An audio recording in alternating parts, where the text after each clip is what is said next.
Hi, I'm Hilary from Jiggery Pokery Embroidery Kits. I'm going to show you how to stitch a star, which is in the centre of the last circle on the stitch sampler design. Usually stars are 8 spokes or 6 spokes. This one happens to be 8, and they're very simple to do. They're just a series of straight stitches. So you start at the top and then down to the bottom, and then do the 3 o'clock position next,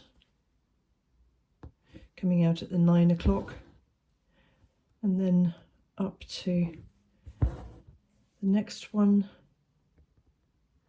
down to the next one, and then finish off the last stitch. Now it doesn't actually matter which order you do the stitches in, but if you're doing star stitches on more than one star stitch on a piece of work, it does make sense to do them in the same order, because you can see that last stitch is higher up than the others, so it gives it a kind of texture. So you want to make sure that when you do star stitch, you do them all the same, and you'll get into a rhythm of it and find that you do it naturally in a particular order anyway.